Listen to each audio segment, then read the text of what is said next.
History is truly at a turning point. We do not yet know the full extent and the systemic and structural changes which will happen. However, we do know that global energy systems, food systems and supply chains will be deeply affected. In times of crisis, the role of governments is more important and more relevant than ever.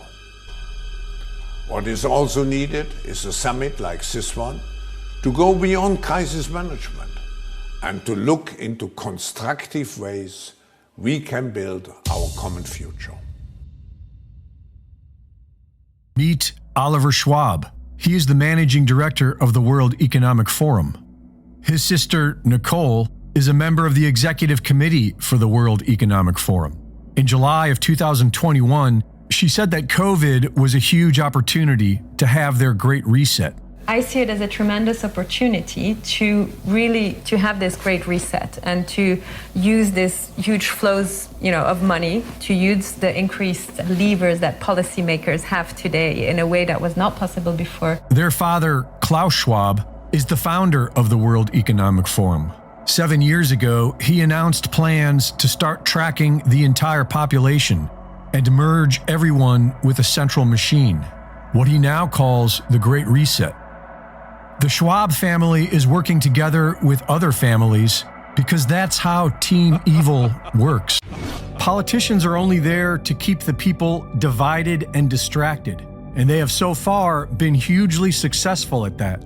While a cashless society is slowly being built around us, everyone is hyper-emotional about something else and focused on fighting each other, which is most certainly exactly what the banks were shooting for.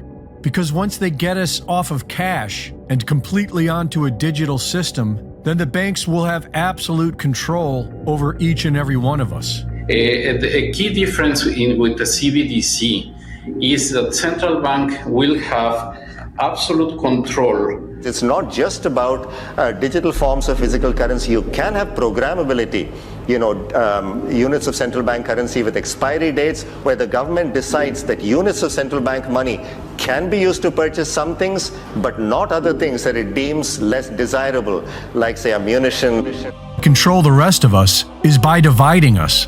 And if we, the people, could change that, then we could change everything. They have prospered to the degree that they've started permitting free trade. However, they are still very much a Marxist society, and they work according to social credit scores. And social credit scores imposed by law represent a very chilling idea. Now imagine this, for example. You as a family do not own your home. You do not own what is around you. You do not own your business. The government has absolute control because they are the representative of collective ownership. When communities play with this idea of collectivist ownership, I would argue that it happens 100% of the time, and that when we're talking about collective ownership and the elevating of the group over the sanctity of the individual, we are dealing with a formula that has been deeply damaging to the human species. At the intention stage, it is remarkably easy for smooth politicians to stand up and say kindly sounding things. Now, the sorts of things that we're hearing from Davos and from the likes of the proponents of the Great Reset all talk about collectivist and communal living and how nobody will own anything. But now consider for just a second, that is already a fallacy. Someone, somewhere, has to own. And in fact, what happens is, if you take ownership out of the hands of a broad-based populace and of many separate entrepreneurs and families and individuals, and you concentrate it into the hands of, say, a few multinational corporations working together with government, well, firstly, that system is by definition fascistic. This idea of an all-powerful government and the businesses that work in conjunction with them. It leads very quickly to cronyism, to the types of corruption that we see, particularly in South Africa, where we are so keen on talking about business and government collaborating. And doesn't that just sound like such a good thing? Business and government collaborating. What happens there is you have the people who own the rules, enforce right and wrong, and have a financial incentive to be corrupt, working with the people who have the money and have an incentive to corrupt them. It's a dreadful formula just to begin with. What does 84 mean to you? Because that's a really interesting book, you know. Well, it's pretty much what we're seeing play out right in front of our own eyes. I mean, it was supposed to be fiction, but in my opinion, this is the objective of these Davos types, you know, the global elite. I don't think it's a conspiracy theory. I think they're coming right out and saying that, hey, we want the world to consume less energy.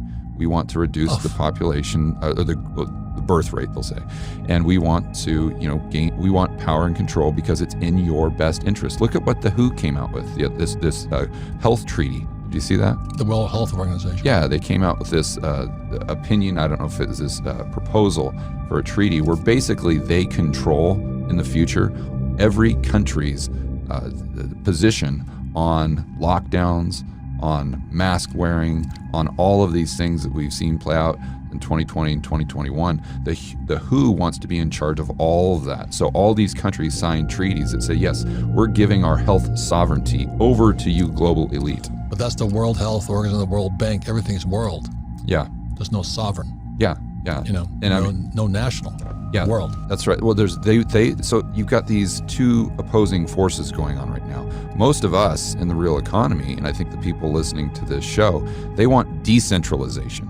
They want control of their own destiny. Where they want privacy also. And privacy. Freedom. Yeah. And privacy, freedom, you know, a few words like that. And they want it for their children. Right. Where these Davos types, they want the opposite. They want complete centralization because they think that all of us are inferior, stupid, yes. Dumb rubes, and you know we're only going to make things worse. So we need to give them all of our freedoms, all of our liberties.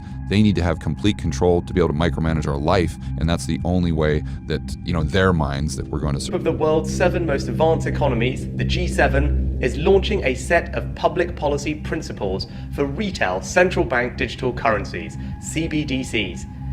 Central bank digital currencies could be a digital version of money, a bit like a digital banknote that could be used alongside physical notes and coins. Unlike most of the digital money people use daily today, it would be issued directly by a central bank, like the Bank of England in the UK. And governments and central banks across the world are working together, looking into what having a digital currency might mean in practice. This includes issues that people care about, such as ensuring users' money would be safe and secure, that it could work with other ways to pay, would be energy efficient and available to everyone. A potential CBDC could offer businesses and consumers new ways to pay in the future. It's all part of the wider story of digital innovation that has delivered benefits to millions around the world and in the UK.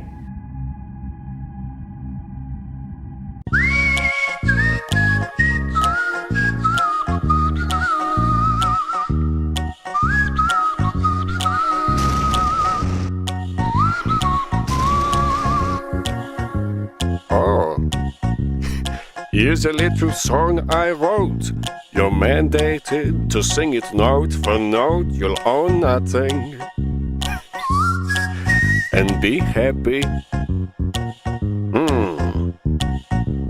It's time for the new world order. Confiscating the bricks and mortar, own nothing and be happy.